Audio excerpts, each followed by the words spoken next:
Bem-vindos ao segundo take. O meu nome é António Araújo. Este é um episódio extraordinário do podcast dedicado ao Monstra, no qual converso com Fernando Galrito, o diretor artístico do Festival de Animação de Lisboa, que vai tomar lugar entre 15 e 26 de março. Fiquem para saber o que esperar da 22ª edição deste festival. A programação regular seguirá muito em breve, com um episódio dedicado ao Grito 6, o novo capítulo da saga do Ghostface, estreada recentemente nas salas de cinema. Monstra, Festival de Animação de Lisboa, 15 a 26 de março. Japão como país convidado. Estreias, competições, os 100 anos da animação portuguesa. Monstrinha! Cinema São Jorge, Cinemateca e muito mais. Tudo em monstrafestival.com. 12 dias de animação non-stop em março com a Monstra. Fernando Galrito, muito bem-vindo ao segundo take. A Monstra nasceu em 2000 e celebra este ano a sua 22ª edição, estou certo? É verdade, sim. Vamos fazer do nosso 22º take. Exato. Eu ainda vou no segundo. Eu se calhar ia-lhe pedir, para quem possa não conhecer, explicar o que é isto da Monstra. A Monstra é um festival exclusivamente dedicado ao cinema de animação e que nasceu no ano 2000 com a ideia de, tem 4 áreas importantes, não é? Por um lado, divulgar uma cinematografia de uma forma aprofundada, e por isso temos todos os anos um país convidado, de quem fazemos uma grande retrospectiva, não é? Este ano, por exemplo, é o Japão, de quem vamos passar 97 filmes. Depois tem uma área muito importante também, que é as áreas da competição, e temos 6 competições diferentes, não é? Vão desde das curtas-metragens, das longas-metragens, das curtíssimas, ou seja, o espaço para quem faz um pequeno filme em casa, até 2 minutos, e que o possa também apresentar. Não é? Depois temos também a competição portuguesa, naturalmente, muito importante, e depois temos uma competição que nós chamamos de perspectivas, que são filmes muito importantes, interessantes, e que já não couberam nas outras competições. E depois temos a competição, também importantíssima, que é a competição da Monstrinha, onde as crianças, os pais, os filhos e um júri convidado vota para o melhor filme de animação dedicado à infância e à juventude. Portanto, esse é o lado competitivo. E depois tem mais 2 áreas que consideramos importantes também, que é a formação. Não é? Anualmente nós convidamos muitas especialistas em animação para virem fazer workshops, masterclasses, conversar com os vários públicos que estejam interessados. E depois também um outro aspecto importante, que é o lado mais da transversalidade, ou seja, a ligação que o cinema de animação tem com as outras artes, nomeadamente, as artes plásticas, a música, a performance, a arquitetura, o design, e com eles, e agora também a realidade aumentada e a realidade virtual, e com eles fazer projetos que estreiam durante o festival.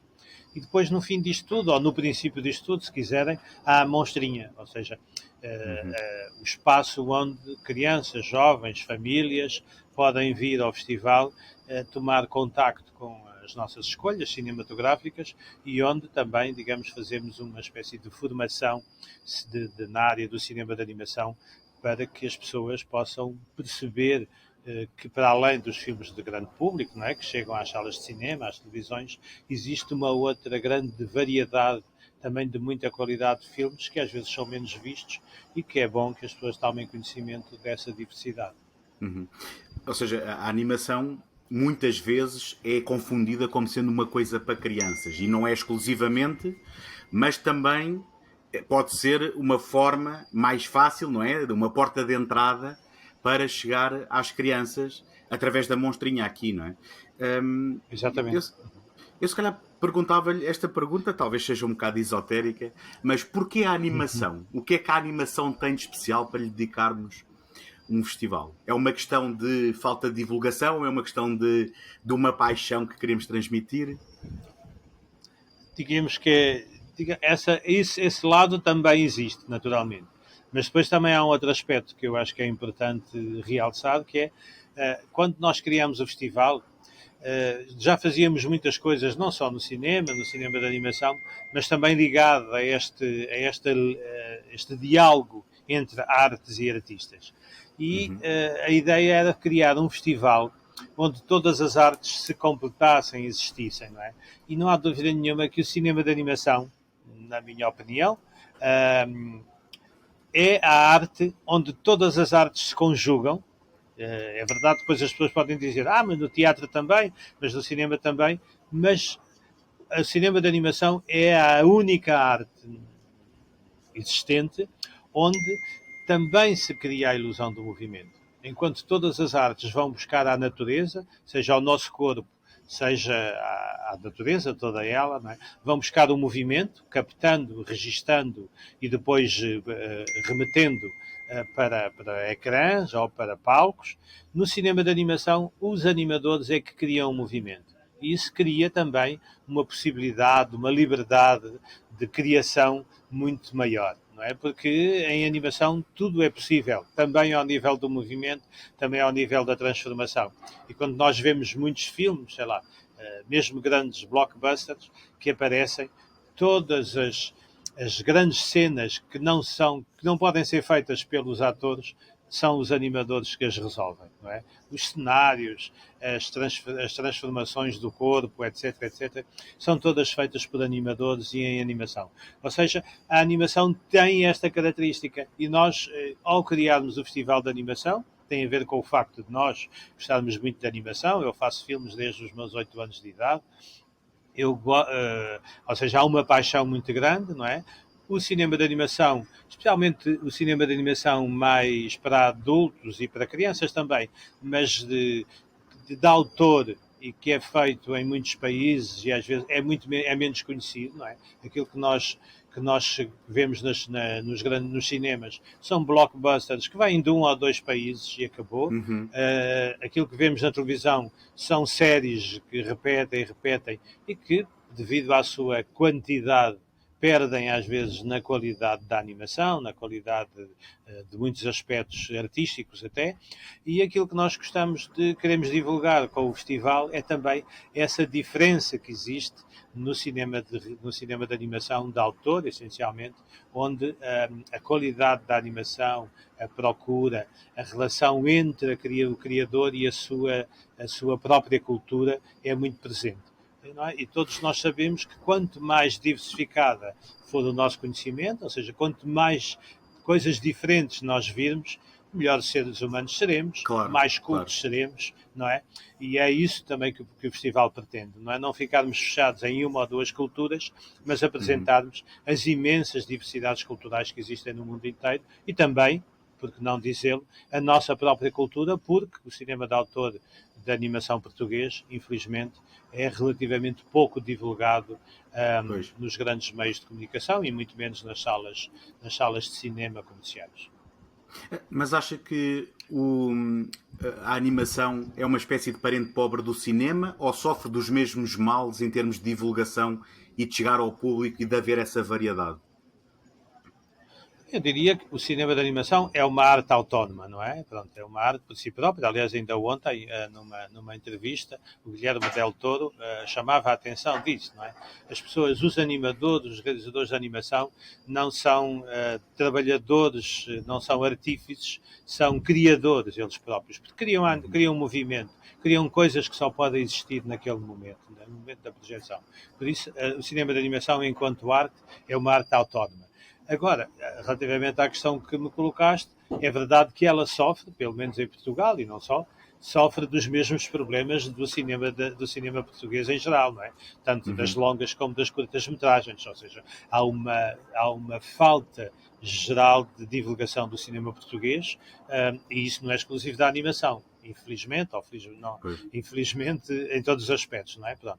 E aquilo que nós muitas vezes propomos e falamos é, por exemplo, propor às salas de cinema, aos distribuidores, que agarrem em 3, 4 filmes de curtas-metragens, por exemplo, os unam e façam uma sessão de 1h30, mais ou menos, não é? Onde o cinema de animação pode estar naturalmente a par de uma curta-metragem de ficção, de uma curta-metragem de documentário, até mesmo uma curta-metragem mais experimental, e onde as pessoas possam ter acesso, com o mesmo grau de divulgação, naturalmente, que se põe nos outros filmes, não é? Com o mesmo mediatismo, e onde as pessoas poderão, sem dúvida, encontrar também no grande ecrã e no ecrã comercial os filmes que são feitos em Portugal pelos nossos cineastas, sejam eles de animação, sejam eles de imagem real, e se calhar somos surpreendidos, digo eu, pela adesão, porque aquilo que nós fazemos, seja em qualquer tipo de cinema, seja no cinema de animação, seja no cinema de imagem real, é sem dúvida uma grande qualidade, e a prová-lo está. Todos os filmes portugueses, em geral, têm uma grande premiação internacional, a começar pelo cinema de animação, não é? Que é sem dúvida uma das artes mais premiadas das artes portuguesas, que são apresentadas interna e externamente. Certo, e a verdade é que este ano, com a nomeação ao Oscar do Ice Merchants, não é? Do João Gonzalez, houve boa vontade para fazer chegar esse filme aos cinemas, não é? Portanto, aproveitando também essa exposição, mas na prática aquilo que eu quero perguntar é que o cinema português está de parabéns, não é? Porque faz 100 anos. É verdade. E ao comemorarmos essa efeméride, tivemos então aqui uma nomeação aos Oscars. Nós estamos a conversar na tarde, já depois dos Oscars terem sido entregues. Nós já sabemos que o João não trouxe a estatueta para casa, mas ainda assim foi um conseguimento muito que merece os parabéns, não é? E eu, se não estou enganado, o ano passado passou no Motel X, por exemplo, e penso que em competição, Os Demónios do Meu Avô, do Nuno Beato, exatamente. Que é uma animação também está na nossa competição. Que também está aqui está presente. Agora, e que está agora a passar no Japão, por exemplo, não é? E que eu vi e que achei maravilhoso e em grande parte um stop motion e com algumas técnicas diferentes de animação. Mas basicamente a pergunta é, neste momento que é de parabéns pelos 100 anos e por todos os conseguimentos dos nossos artistas, como é que vê o estado da animação portuguesa? Estamos aqui a ganhar algum embalo para podermos mudar, ou as coisas vão voltar ao normal? Como é que vê o futuro da animação portuguesa? Sim, em termos de concretização, em termos de qualidade, eu acho que o embalo já vem de trás, não é? Esta nomeação do João Gonzalez, eu diria que é quase peca por tardia, não é? Nós já tivemos muitos outros filmes que talvez já merecessem estar também nos Oscars, não é? Então-me a lembrar de há 3 anos, 3, 4 anos, não quero enganar, a Regina Pessoa, não é? Ganhou o Zeni, não é? Ou seja, o filme dela, o do Tio Tomás, A Contabilidade dos Dias, poderia ter estado também na shortlist dos Oscars, não é? Ou seja, em 2000 o filme do Zé Miguel Ribeiro, A Suspeita, não é? Ganhou o Cartoon d'Or, não é? Que é o Oscar para o melhor filme de animação europeu, não é? Que, portanto, tem uma realidade, eu diria, como o Cartoon d'Or é votado essencialmente pelos especialistas em cinema de animação, eu diria que para nós até pode ter um valor ainda maior do que da Academia de Hollywood, que é votado por todos os membros da Academia, não é? E o filme que acabou por ganhar é um filme que, não é, tem tem mais de 100 pessoas na sua equipa, não é? Ou seja, essas pessoas à partida terão votado no seu filme. É outra dimensão. Não é? O João Gonçalves, exatamente, é um filme com outra dimensão. Por isso, digamos que ir aos Oscars tem este lado mediático, mas eu diria que naquilo que tem a ver com o cinema de animação português, eu acho que nós estamos muito bem em termos daquilo que é a qualidade do que fazemos, em termos da sua representatividade fora também do país, e não é uma coisa recente, não é? Tem vindo a crescer, está embalado. A verdade é que esperamos que esta nomeação possa ajudar a dar ainda um impulso maior e que, por exemplo, esse impulso seja que, juntamente com o Estado, as empresas privadas possam começar também a olhar para a nossa arte como importante e a pôr dinheiro de forma a que, para além daquilo que é o lado autoral, digamos, o lado industrial também se desenvolva. Ou seja, as longas-metragens, as séries, não é, possam ter mais capacidade de se realizar, porque, como dizias, e achei muito bem, não é, estas 2 longas que nós fizemos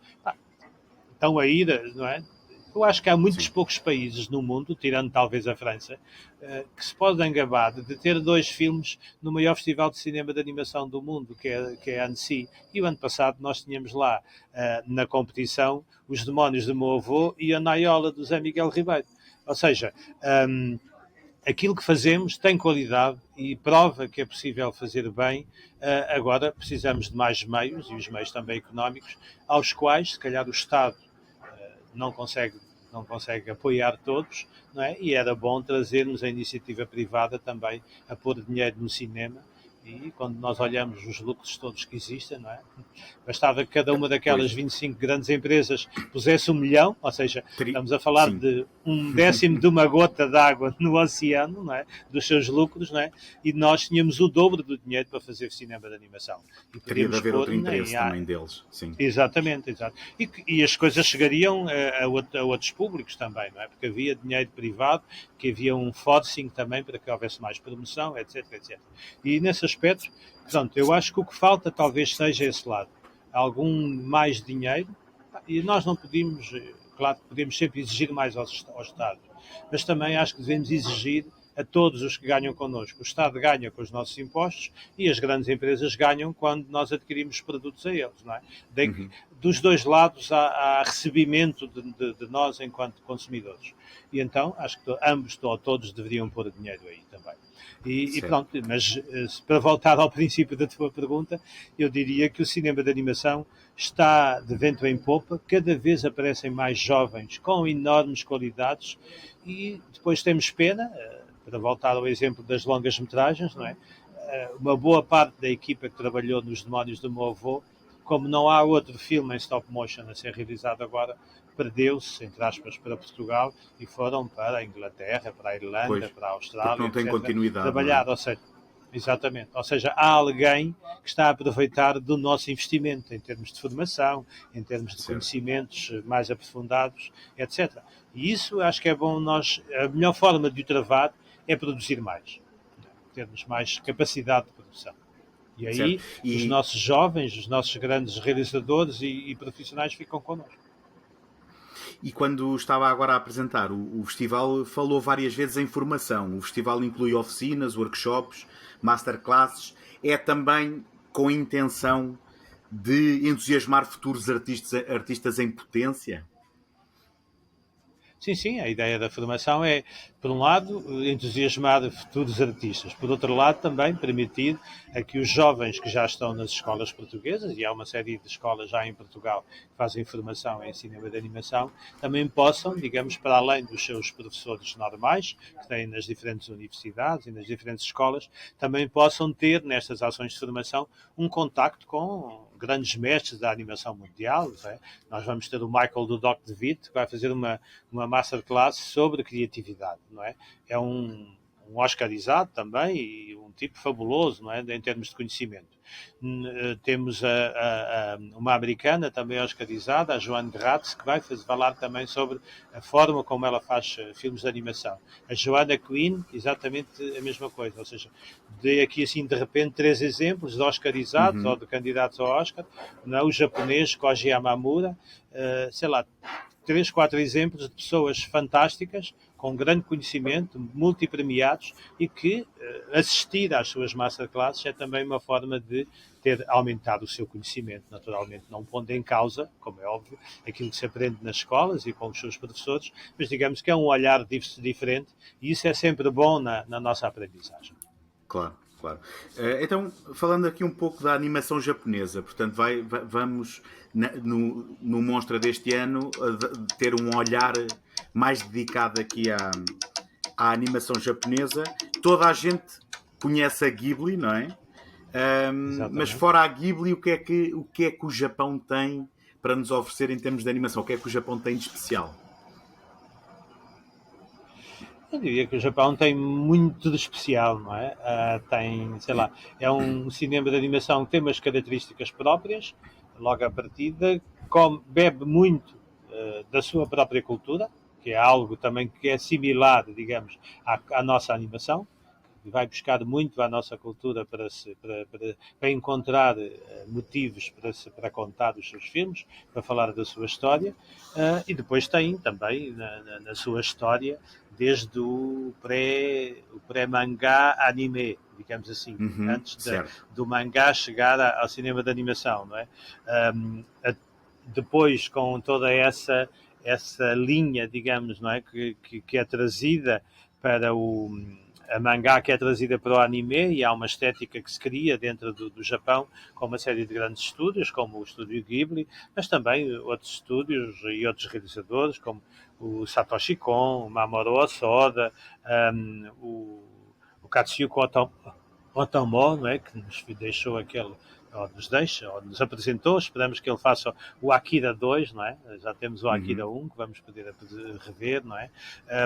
Pronto, ou seja, também o Michael Dudok de Witt, quem já falei, e que fez um filme com a Ghibli Studios, não é? Tartaruga Vermelha, mas depois também na nossa programação temos um olhar sobre os independentes, ou seja, também realizadores que de alguma forma têm contacto, ou tiveram contacto muito aproximado com os experimentalistas, com os novos olhares e as novas estéticas propostas, tanto pelo cinema de animação canadiano, pelo cinema de animação checo, pelo cinema de animação croata, a chamada Escola de Zagreb, pelo cinema de animação polaco, ou seja, de alguma forma a escola europeia também a interferir naquilo que são algumas dos novos olhares dos novos realizadores japoneses, e aí surge uma tendência, nos anos, diria, nos anos 2000, 1900, nos anos 90 ainda do século XX, surge uma tendência dos independentistas, não é? Onde o Koji Yamamura, que vai estar connosco, é talvez uma das grandes referências, não é? Mas também outros jovens, não é? Alguns deles foram alunos do Koji e que também são já hoje grandes nomes do cinema de animação japonês. Daí que é o cinema de animação japonês tem, como qualquer cultura, não é? Neste caso, ou como qualquer arte, passa por vários momentos, não é?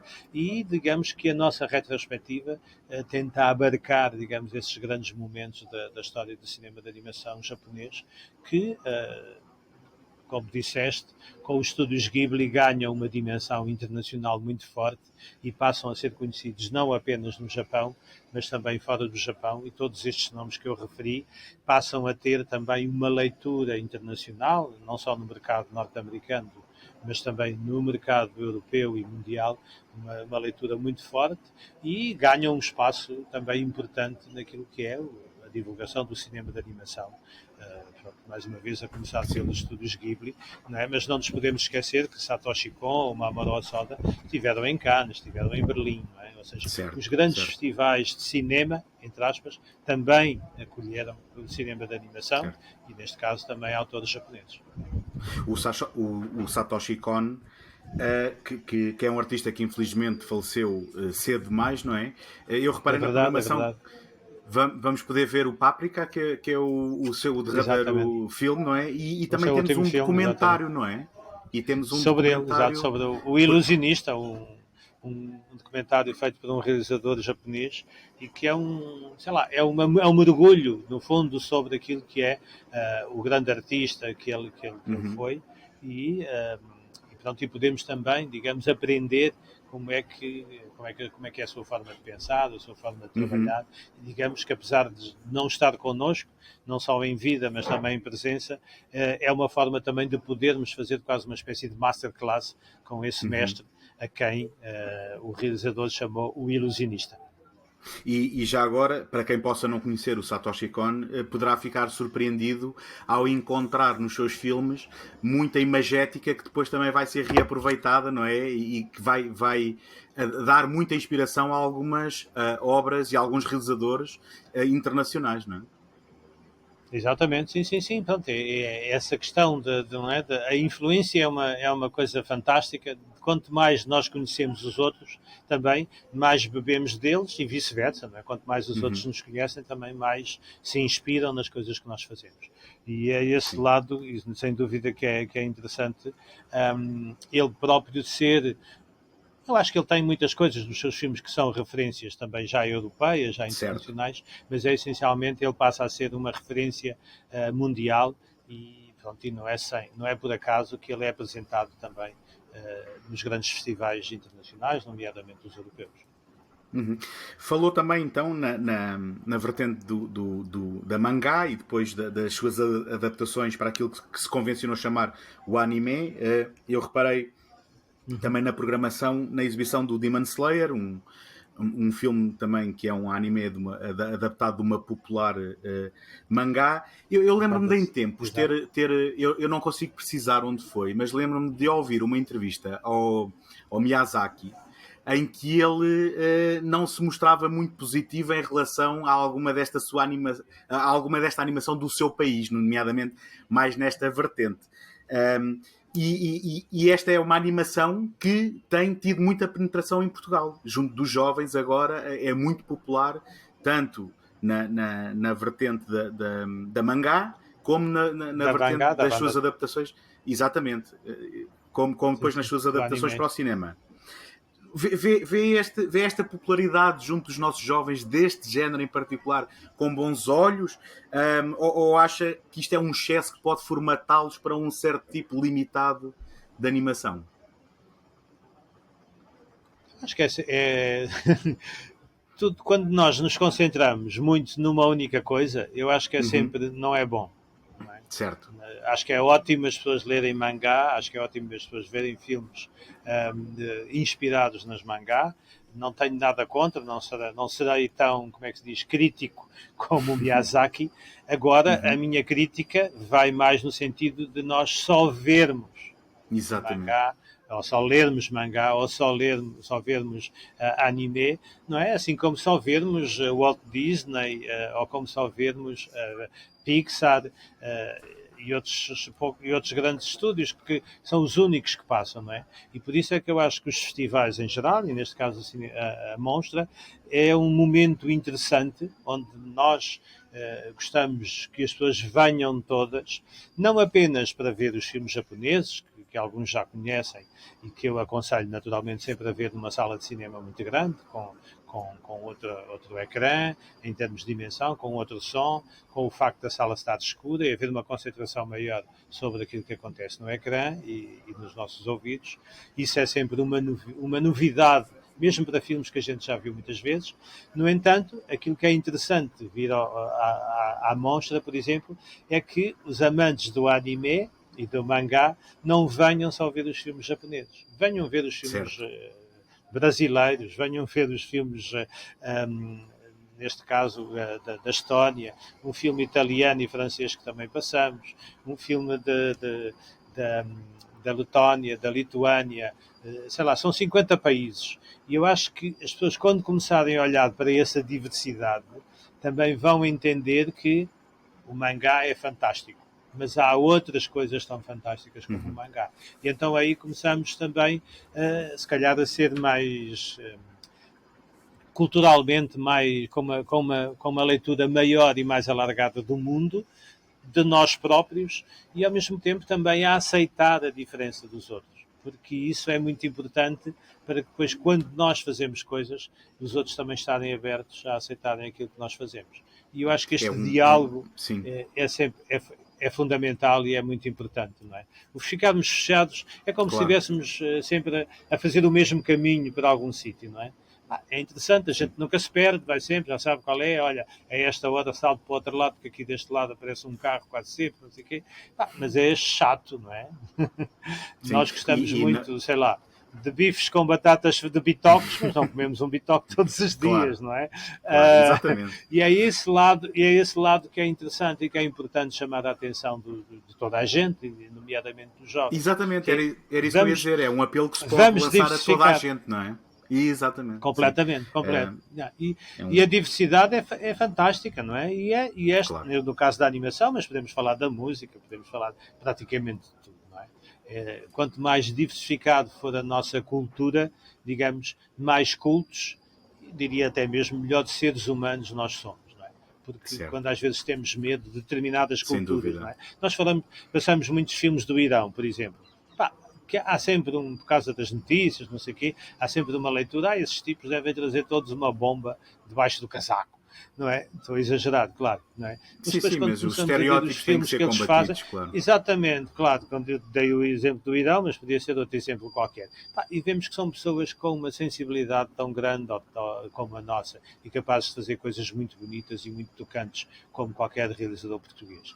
E é isso que depois também, se calhar, não nos faz ter medo dessas culturas, antes pelo contrário. Há pessoas boas aqui, há pessoas más em todo o lado, às vezes nos sítios mais do que noutros, mas a maioria das pessoas são boas, têm capacidades e criatividade fabulosa, e eu acho que aquilo, vir à mostra e ver esta diversidade é uma forma de também construirmos outros diálogos e outros entendimentos que temos de todas as culturas que nos rodeiam e inclusivamente da nossa própria, como é óbvio. Claro. É bom, sei lá, estou-me a lembrar, vermos alguns filmes brasileiros, alguns filmes angolanos, alguns filmes moçambicanos, que falam da relação dos portugueses com esses países.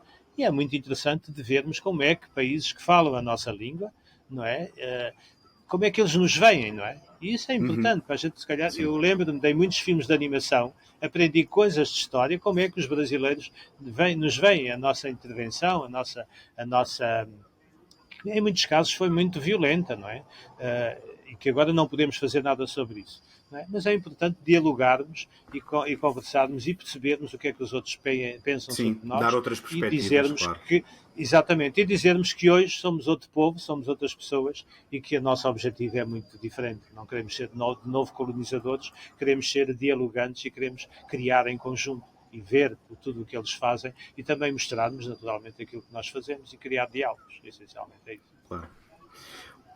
Olha, eu se calhar aproveitava para relembrar quem nos está a ouvir e que possa ter ficado interessado em procurar as sessões da Monstra, que ela vai decorrer de 15 a 26 de março. Fernando, pode-nos ajudar a perceber onde é que encontramos as sessões da Monstra, em que salas, e se calhar fazia-lhe 2 perguntas e depois deixava-o terminar. Perguntava-lhe se tem algum tipo de títulos a não perder que recomenda as pessoas a procurarem, daqueles títulos mesmo que o Fernando considere como obrigatórios e que são a não perder nesta edição do festival. Uma questão difícil. Pronto, mas de qualquer modo, a programação do festival está toda em monstrafestival.com. Têm lá no menu do festival, tem um calendário, podem ver o que é que acontece todos os dias, a que horas, em que cinema. Depois também tem o programa, onde podem ver mais exaustivamente tudo sobre cada filme. Depois, o festival tem a sua casa-mãe, diria assim, no Cinema São Jorge, onde fazemos sessões de cinema, todas as competições e também as masterclasses e alguns workshops na Sala 2, alguns concertos também, dado que o cinema de animação tem muito a ver com a música, e sei lá, no dia 24 à noite, por exemplo, temos um concerto com a orquestra de jazz, com o grupo de jazz da Escola Superior de Música e filmes de animação, ou seja, o jazz e o cinema de animação ali em diálogo. Logo na abertura do festival, e se calhar era a primeiro convite que eu fazia, não é? No dia 16 fazemos a abertura oficial do festival, às 9h30 da noite, no Cinema São Jorge. Vamos ter 3 estreias mundiais, duas portuguesas, melhor, ainda que seja uma de um realizador que vive em França, uma japonesa, que tem a animação é do Japão, a música é do Canadá e a música vai ser cantada ao vivo pelo coro também da Escola Superior de Música de Lisboa, não é? Ou seja, um encontro de 3 continentes na abertura do Festival Monstra, não é? Depois também, quem gosta de cinema de animação japonês, já vamos dar uma pequena pescadela de olho com aquilo que pode ser a nossa programação, com a apresentação de uma série de curtas metragens de cinema de animação japonês, para além destas 3 estreias mundiais que já falei, a Páscoa do André Ruivo, um filme do José Xavier e um filme de jovens realizadores japoneses com a música do Norman Roger.